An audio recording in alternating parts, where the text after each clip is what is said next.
Alright. Magandang tanghali, magandang araw sa ating lahat. Dito tayo sa ating YouTube channel. Mayroon tayong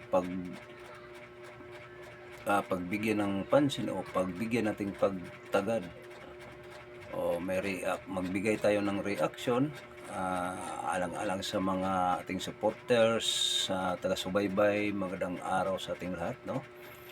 Ito ang bigyan nating pansin sa tungkol sa pagdaga ni Sara Duterte sa pagka-presidente.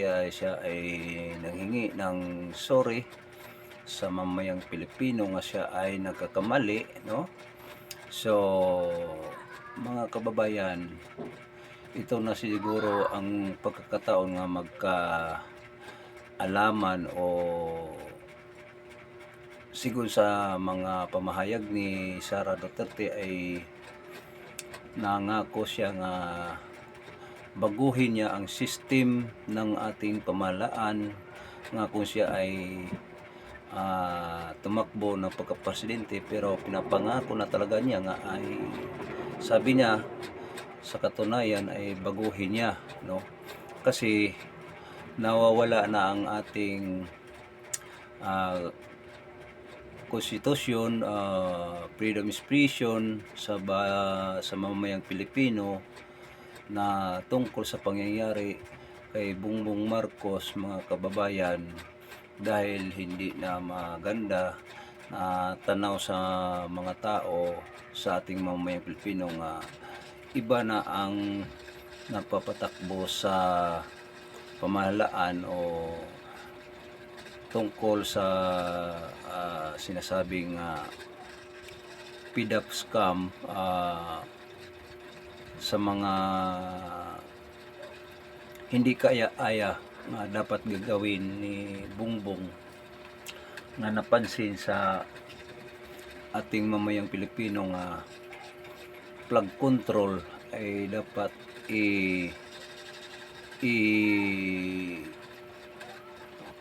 kuan sa mga tamang sa pagbigay ng pera, na dapat hindi siya ay magiging mamuno sa posisyon nga magperma sa mga scam. Pero ang kalaunan, kung hindi siya nabuking sa mga dumadaan dito nga pumapasok sa bagyong sunod-sunod, kung hindi siya nabuking, siguro mga kababayan, nagigising lang tayong walang katotohanan. Pero ang katotohanan na masabi natin dito ay isang ginamit lang ang mamayang Pilipino, although na nakiktandim nga siya ni Sara Duterte dahil sa mga pangako niya sa mamayang Pilipino nga ipapatuloy niya ang mga na gawa ni Duterte. Ayun pala mga kababayan, na kita na sa mamayang Pilipino ay ang pera natin nga nasasayang, no? Kasi nahog tayo sa bangin nga halos di na tayo makatayo sa ating sariling bansa. Bakit mga kababayan? Dahil dito ang pangyayari ay nakita sa mamayang Pilipino nga walang silbi, no? Dapat kung mayroon mang mga project, bigyan ng magandang solusyon na ang pira hindi masasayang. Yun pala ay pinaghati-hatian nila ang ating pira nga na-scam nila, no? So kaya nga sabi sa mga ibang mga tawag nito ay mga sa ibang bansa nga ay number 1 nga kurap ang ating bansa. So nakakahiya tayo sa mga nasasabi o nahiya tayo sa ibang bansa nga sila mismo nga nagsabi, no?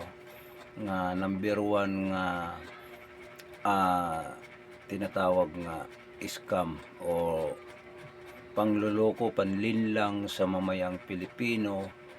Ayun pala ay pangsarili lang kapakanan nila, kasi doon na nga sa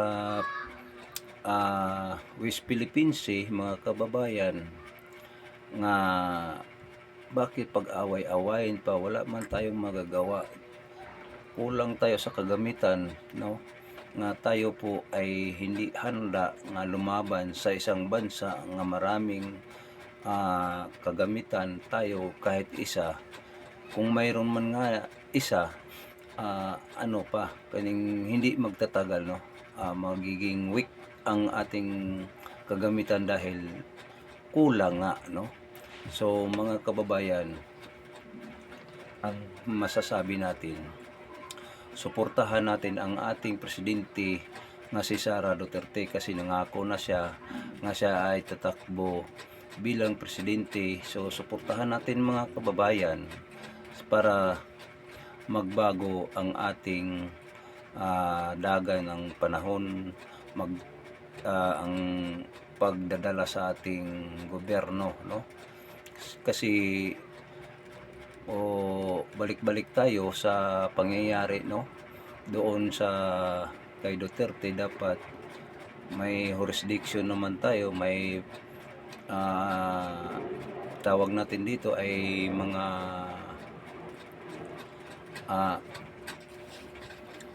kung litisin man si Duterte dito ay magiging dapat hindi dalhin doon sa ibang bansa. So kumbaga sa tawagin nating madalit sabi ay sinurinder ang ating bansa, no, o wala na tayong tawag nito, wala na ang di na magagamit ang ating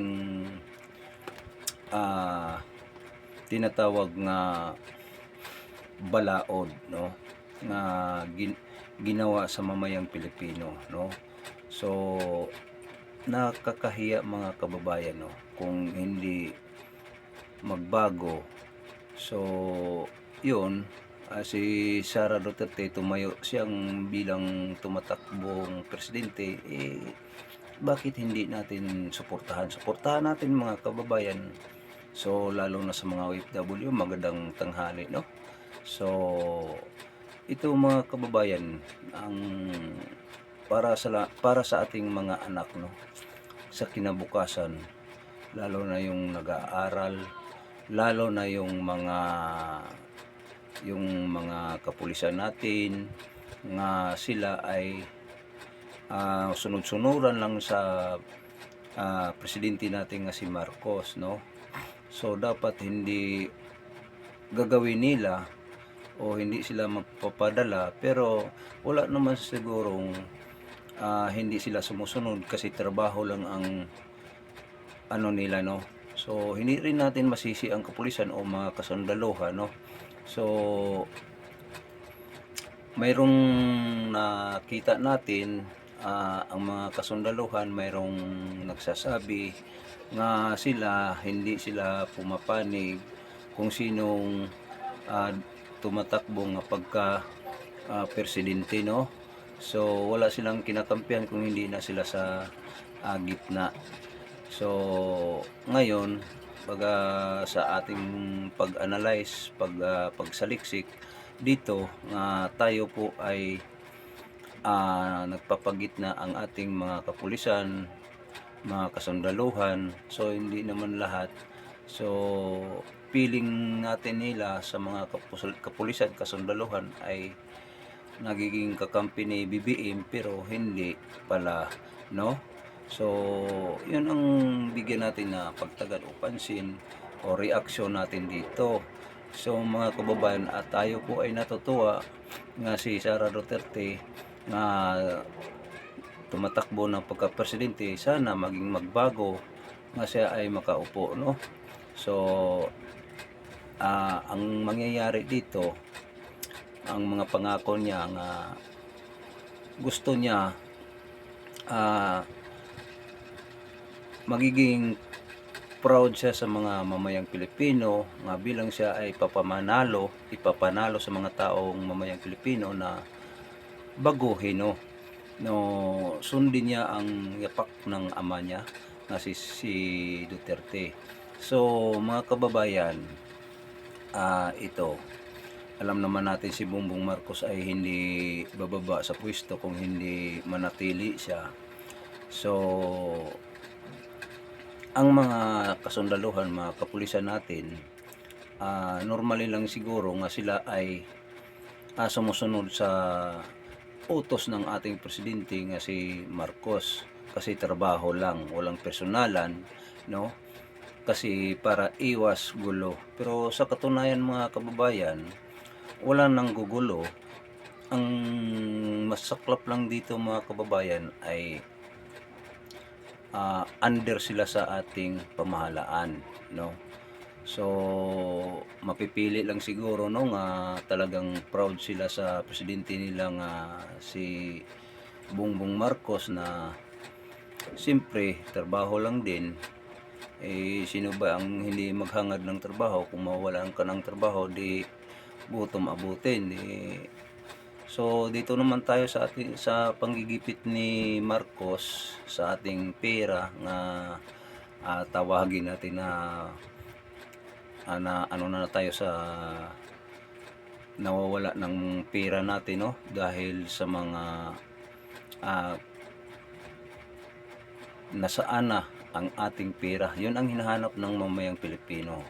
So dito ang pera ay di natin masabi kung nasaan na, pero dapat di nila ililihis, no? Kasi sa mga investigasyon sa flood control, maraming nasasabit mga kababayan. Kaya nga sabi ni Dante Marcolita, mayroong ang nahuhuli, mga sapsap, ang mga barilis o mga lalaking mga isda hindi nahuhuli. Yun ang ipagtataka sa ating mamayang Pilipino, no? So itong tanghali nating tapat, yun naman talaga ang ating pinagbigyan ng pagpansin, no? Dahil sa mga ginagawa nila ay hindi maganda, no? So mga kababayan, tayo po ay magpapatuloy pa rin, no? So ngayon sa ating mga pagsaliksik mga kababayan, dapat siguro magising na ang mamayang Pilipino, no? So ipapatuloy ang mga pangako ni Sara nga siya ay maging presidente. So suportahan natin mga kababayan, lalo na sa ating mga OFW na siya ay mahal ng mga OFW. So lalo na sa ating mga maisog o sa mga DDS vlogger, kasama kong mga DDS vlogger, kayo po ay nandiyan sa mga mag-ingat, no? Sa pag-iingat, ligtas kayo sa mga sakuna. So maraming salamat, magandang tanghali sa ating lahat. Mabuhay ang Pilipinas, mabuhay ang ating bayan. Sana makatayo muli sa kahirapan.